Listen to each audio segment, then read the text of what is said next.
picky. Well, you're not a Doug anymore. You're yourself. Exactly. How hard is it establishing yourself as an individual after having been part of a trio for so long? Well, I'm glad you said trio, because a lot of people refer to us as a threesome. And we were never that, you know, because we couldn't decide who could be the guy in the middle.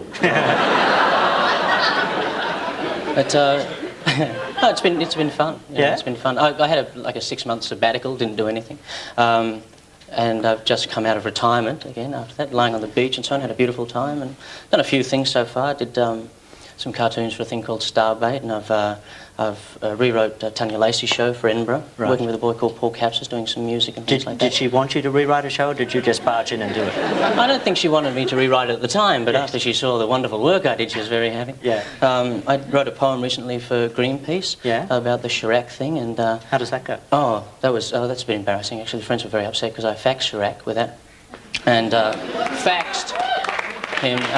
Anyway, it's very simply entitled Mr. Chirac, I Hate You. Thank you.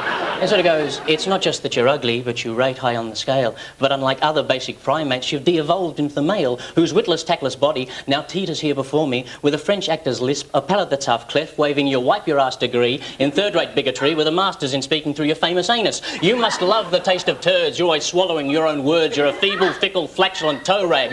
Oh, to be a doctor and practice acupuncture on your eyes, or a butcher with a cleaver making loin chops of your thighs. But best of all, to run a restaurant and shash-lick your dick.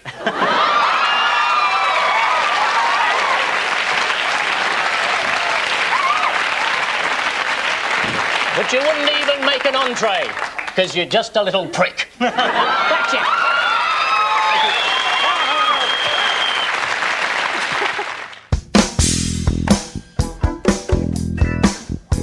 It's not just that you're ugly, though you're rate high on the scale, but unlike other basic primates, you've de-evolved into the male, whose witless, tactless body now teeters here before me with an English actor's lisp, a palate that's half cleft, waving your wipe-your-ass degree in third-rate bigotry with a master's in speaking through your famous anus. You must love the taste of turds. You're always swallowing your own words. You're a feeble, flatulent toe rag. Oh, to be a doctor and practice acupuncture on your eyes, or a butcher with a cleaver making loin chops of your thighs, or best of all, to run a restaurant and shash-lick your dick. But you wouldn't even make an entree, because you're such a little prick. Your face is like a jigsaw that's been put together wrong. Mr. Cohen should sit down and write a sympathetic song. You're pigeon-toed, knock-kneed, sparrow-chested, feather-brained.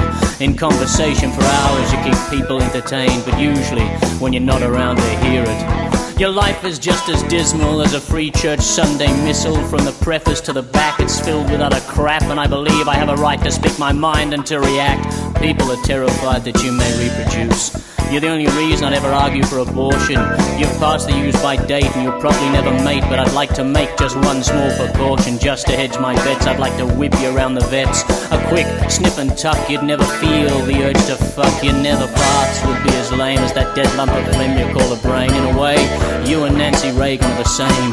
You're both fucking vegetables. You've as much to offer humanity as the bubonic plague, as much to offer art as a first-year mid-school play. You're a postulant canker that no cream can whisk away. You're the apple of my eye that's turned rotten to the core. Will I never escape the long arm of a boar? You know you never argue, cause you know you're always right. You're only a pacifist cause you're too gutless to fight. And what is more, I do not believe in this life-affirming crap. Get a leper, not me, if you wanna get your back scratched. I'm okay, you're completely fucked. You wanna get out of the track, but the needle's stuck. Some say, and who are they? You are conceived in something less than the missionary position. They claim you came by way of fusion or excretory fission. Dark seminal emissions like the hole that's never whole because parts of you are missing. I'll let you draw your own conclusion from these agenda-driven visions. Some say, and who are they? You're the unfortunate byproduct of an unholy union. You seem shocked by this revelation.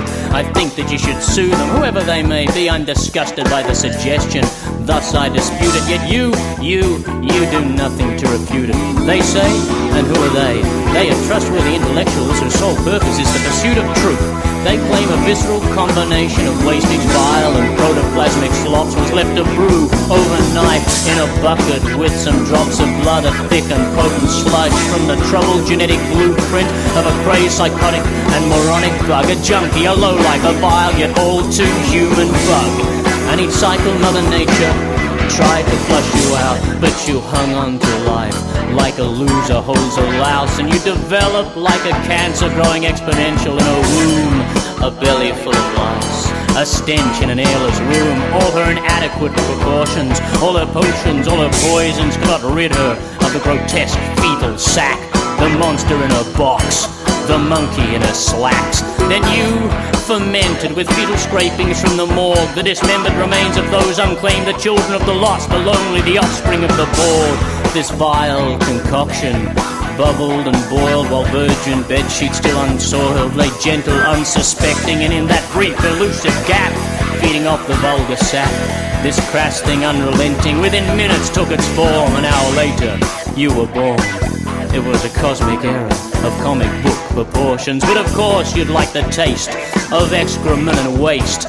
You are what you eat, and you can see it in your face. The doctor threw you to the pit bulls. They claimed you as their own, so between the pit bulls and the maggots, you'll always find a home. And if they'd known what you'd become, an abomination to the Lord, they would have garroted your baby neck with your own umbilical cord. The horror, the disgrace, transformed your mother's face, so she decided there and then not to abide. She bade a fond farewell, swallowed 1,000 sleeping pills, and after vomiting for an hour, gracefully died. As they dragged her to the hearse, they fumigated and they cursed, for they recalled that even she had requested not to be present at the hour of your birth. The doctor passed on sometime later, of shame it is believed, and when the word was heard he delivered the turd, not even his good wife grieved. They burnt the surgery to the ground, destroyed the utensils that have been so instrumental in bringing you into the open air, and from that day forth you grew out of control, a vicious, seething mold. But you survived while others died, it's a fucking crying shame. And if only the good die young, well, you're gonna live forever. So my weary friend, the time has come to end what I began so lovingly so long ago. I'll keep the last word simple and pray you understand, for there's many more here who want to bend your ear. They've formed a little queue, it's dedicated just for you. Permit me to finish by saying it's been a pleasure, an unmitigated pleasure to be so honest and so frank. And I'm sure I speak for everyone, so there's not only me to thank. And lastly, I was once taught a valuable lesson. If you're uncertain of the answer, do not ask the question. I just hope you're happy now, and it's settled in your heart. Next time you ask if I like you, you'll know the answer from the start. Listen to this track again, if you're confused. And then I go and spoil it all by saying something stupid.